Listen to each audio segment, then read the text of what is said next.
بھائیو آپ خیال رکھیں گے، غور کریں گے، حضرت عبداللہ ابن عمر رضی اللہ تعالیٰ عنہ کے بارے میں پوچھا تو سیدہ فرماتی ہیں کہ نبی کریم صلی اللہ تعالیٰ علیہ وسلم نہ زیر لب مسکرائے اور فرمایا حفصہ تیرا بھائی ہے تو اچھا، لیکن میں نے سنا ہے کہ عشاء کی نماز پڑھتا ہے تو فجر تک سویا ہی رہتا ہے۔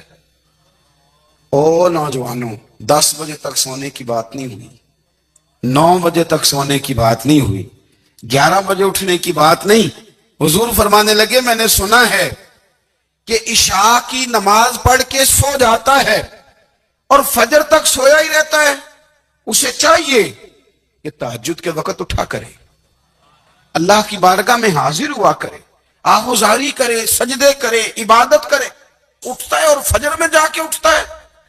حضرت جناب حفصہ رضی اللہ تعالیٰ عنہ کہتی ہیں میں نے جناب عبداللہ ابن عمر کو پیغام دیا اور میں نے کہا میرے جوان بھائی سن، نبی پاک نے فرمایا ہے تو اچھا پر تہجد میں نہیں اٹھتا، نفل نہیں پڑھتا۔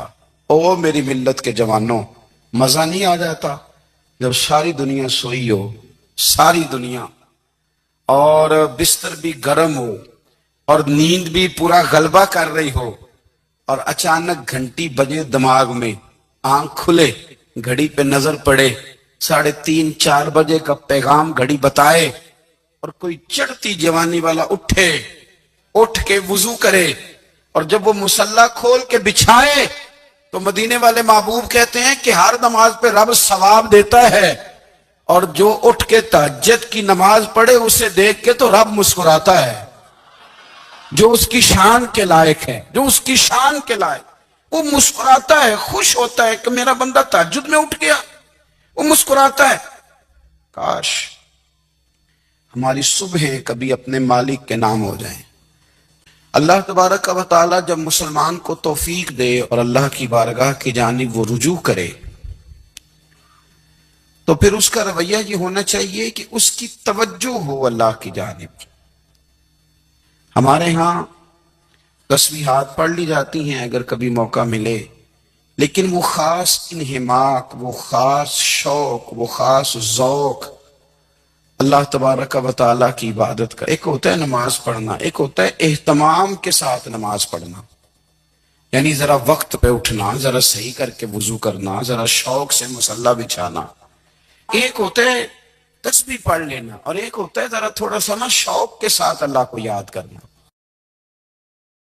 لیکن سیدہ طیبہ طاہرہ حضرت عائشہ صدیقہ رضی اللہ تعالیٰ عنہ فرماتی ہیں سارا دن تبلیغ کرتے، ہر غلام پہ دکھ سنتے، گھر میں آتے تو اپنے گھر والوں کا خیال کرتے، کام میں ہمارا ہاتھ بٹاتے، قربان جاؤں کہتی ہیں زمانہ سارا سو جاتا لیکن آمنہ کے لال مصلی بچھا لیتے۔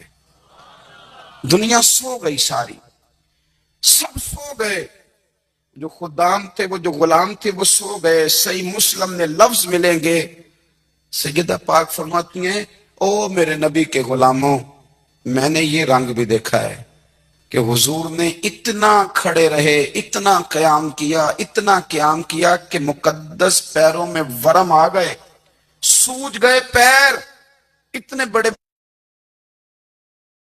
دل پہ ہاتھ رکھ کے نہیں بتا سکتا کہ میرے کبھی نماز میں پیر سوج گئے، کوئی نہیں بتا سکتا۔ بچوں کی روٹی کماتے تھک گئے بات الگ ہے، ہم سیر کرنے گئے تو تھک گئے بات الگ ہے، لیکن عبادت میں یہ بھی تو مسلم شریف ہے نا، یہ بھی تو دین ہے نا، یہ بھی تو حضور کی سنت ہے، یہ بھی تو وہ چیز ہے جو کریم کی آنکھوں کی ٹھنڈک ہے۔ سیدہ فرماتی ہیں پیروں میں ورم آ گئے، اور ساری رات ہی حضور نے نماز پڑھی اور ایک ہی آیت بار بار دہرائی۔ مسجد نبوی میں بلال حبشی نے فجر کی اذان دے دی اور حضور ابھی مصلی پہ تھے، کریم فارغ ہوئے، میں نے عرض کی یا رسول اللہ صلی اللہ علیہ وسلم آپ کے تو صدقے اللہ اگلے پچھلوں کے گناہ معاف کرے گا، تو آپ اتنی آہوزاری کیوں فرماتے ہیں؟ آپ تو شفیع ہیں، آپ تو انبیاء کے امام ہیں۔ تو حضور نے فرمایا عائشہ تم نے گنوایا ہے نا میرے اللہ کی مجھ پر کتنی رحمت ہے، افلا اکون عبدا شکورا، فرمایا اگر اس نے اتنی نعمتیں دی ہیں تو کیا میں اس کا شکر گزار بندہ نہ بنوں؟ میں شکر گزار بندہ نہ بنوں اس کا؟ پھر اگر اتنی نعمتیں اس نے دی ہیں، مجھے اتنا نوازا ہے، تو پھر میں اس کے سامنے سجدے نہ کروں؟ او میرے بھائی، بڑے قابل فخر لوگ ہیں ہم کہ ہم نبی پاک کے غلام ہیں۔ ہم قابل فخر ہیں کہ نبی کریم کے غلام ہیں۔ کیا کبھی اس غلامی کے شکرانے میں بھی 2 نفل پڑے کہ یا اللہ تیرا شکر ہے تو نے ہمیں حضور کا غلام بنایا ہے؟ یاد رکھیں کہ اپنی روحانی زندگی کو آباد کریں، استغفار پڑھیں، تسبیحات کریں۔ حضرت عبداللہ ابن عمر رضی اللہ تعالیٰ عنہ حضرت عمر کے صاحبزادے ہیں، مکہ مکرمہ میں ان کی قبر ہے۔ میں نے جب انہیں پڑھا تو مجھے ان سے بڑا پیار ہو گیا، لیکن آپ کو پتہ ہے وہاں جا کے کسی شخص کا مزار تلاش کرنا یا پوچھنا ایک مشکل کام ہوتا ہے۔ تو ایک دفعہ میں مکہ شریف میں حاضر تھا، تو ایک گاڑی والا ڈرائیور مجھے کہنے لگا کہ مولانا میں آپ کو جانتا ہوں، مجھے آپ سے محبت ہے، ایک بات بتاؤں آپ کو؟ میں نے کہا بتاؤ۔ کہنے لگے حضرت عبداللہ ابن عمر کی قبر دیکھنی ہے۔ میں نے کہا یہ تو نہیں کہہ رہا، یہ کسی نے بندوبست کرایا ہے، یہ اللہ نے تیرے دل میں بات ڈالی ہے، یہ ہو گیا تو لے چل مجھے۔ حضرت عبداللہ ابن عمر کو نبی پاک نے فرمایا تھا راجل صالح، یہ نیک بندہ ہے، یہ متقی آدمی۔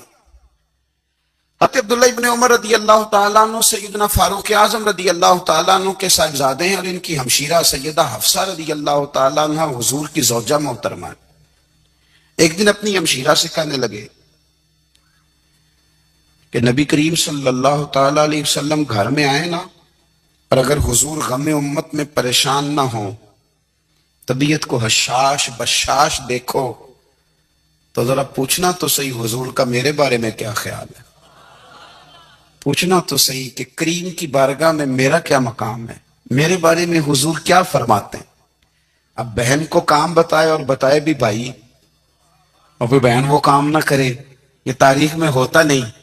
حضرت عمر فاروق رضی اللہ تعالیٰ عنہ کی صاحبزادی ام المومنین رضی اللہ تعالیٰ عنہ فرماتی ہیں کہ میں تو بس منتظر تھی، انہوں نے تو کہا تھا نا کہ اگر تم حشاش بشاش دیکھو تو بات کرنا، لیکن حضور تشریف لائے، میری باری تھی، میرے گھر تشریف لائے، کھانا پیش کیا تو فوراً میں نے عرض کی حضور ایک بات پوچھنی تھی۔ تو حضور نے فرمایا پوچھئے۔ میں نے عرض کی حضور میرے بھائی عبداللہ ابن عمر کے بارے میں آپ کا کیا خیال ہے؟ نوجوانوں میری بات پہ غور کرنا، میرے بھائی کے بارے میں آپ کا کیا خیال ہے؟ تو نبی کریم صلی اللہ تعالیٰ علیہ وآلہ وسلم نے میری طرف دیکھا، اور پھر حضور زیر لب تھوڑا مسکرائے، اور بریلی کے امام کہتے ہیں کہ حضور مسکرا دیتے تھے نا تو جو بڑا دکھی ہوتا تھا وہ بھی ہنس پڑتا تھا۔ اب سوال پیدا ہوتا تھا کہ پھر تو اس مسکراہٹ کے لیے انتظار کرنا پڑتا ہوگا کئی مہینے کہ حضور مسکرائیں تو رونے والے ہنسیں، تو اعلیٰ حضرت فرماتے نہیں، انتظار نہیں کرنا پڑتا، یہ مسکراتے رہنا تو حضور کی عادت ہے۔ جس کی تسکین سے روتے ہوئے ہنس پڑے، اس تبسم کی عادت پہ لاکھوں سلام۔ یعنی یہ تو عادت ہے حضور کی مسکراتے رہنا، اس کے لیے انتظار نہیں کرنا پڑتا۔ کاش کے صبح حضرت ابو الحسن رحمت اللہ تعالیٰ علیہ حضرت معاذ ابن جبل رضی اللہ تعالیٰ عنہ کے پاس بیٹھا کرتے تھے، فرماتے ہیں ان سے جو پیار بڑھا تو پھر میرا مصلی سے بھی بڑھ گیا۔ تابعی ہیں، فرماتے ہیں صحابی رسول سے محبت ہوئی تو ذکر سے بھی ہو گئی، پھر درود شریف سے بھی ہو گئی، محبت ان سے بڑھی تو پھر اللہ نے مسجد کا پیار بھی بڑھا دیا۔ آپ فرماتے ہیں کہ میری ہر وقت طبیعت چاہتی تھی کہ بس اللہ اللہ کروں، بس اللہ اللہ کروں، بس نہ میں تھوڑی جان چھڑاؤں لوگوں سے، کوئی 10 منٹ ملے تو میں کوئی 4 نفل پڑھ لوں، میں تھوڑا سا نہ بچوں لوگوں سے، اور مجھے تسبیح ملے تو میں نہ کوئی 400-500 دفعہ استغفار پڑھوں، سبحان اللہ الحمدللہ اللہ اکبر لا حول ولا قوت الا باللہ، میں نہ تسبیحات پڑھوں۔ فرماتے ہیں کہ بچے تھے گھر میں 6-7، غربت تھی، کام ملتا کوئی نہیں تھا، اور میں کام چور نہیں تھا، کام ڈھونڈتا تھا، پر اللہ کی قدرت کے کام نہیں ملتا تھا۔ فرماتے ہیں کہ میں نے ایک دن اپنی اہلیہ سے کہا کہ آج میں پھر جاتا ہوں کام ڈھونڈنے، تو میری بیوی بڑی فرما بردار تھی، پر اس دن نہ غربت کے ہاتھوں تنگ آ کے کہنے لگی آج نانا کوئی تو چیز لے کے آیا، تو مجھ سے بچوں کی بھوک نہیں دیکھی جاتی، یہ سب روگاں دا روگ محمد جس دا نام غریبی۔ کنڈ بلا کے لنگ جاندے نہیں دوست یار قریبی. آج نہ کچھ لے کے آیا تو میں بچے لے کے چلی جاؤں گی. شیخ فرماتے ہیں کہ میں بڑا پریشان گھر سے نکلا اور میں نے صبح سے لے کے زور تک کام ڈھونڈا, کام ملا کوئی نہیں. تو میرے دل میں خیال آیا چلو کام نہیں ملتا تو اللہ اللہ تو کرے نا, چلو بندوں کی مزدوری نہیں ملتی تو رب کریم کی عبادت ہی کرتے ہیں. فرماتے ہیں کہ میں نے نا فرات کے پانی سے وضو کیا, نہر کے, شدید دھوپ تھی, ساتھ ریت تھی اور ریت تپ رہی تھی.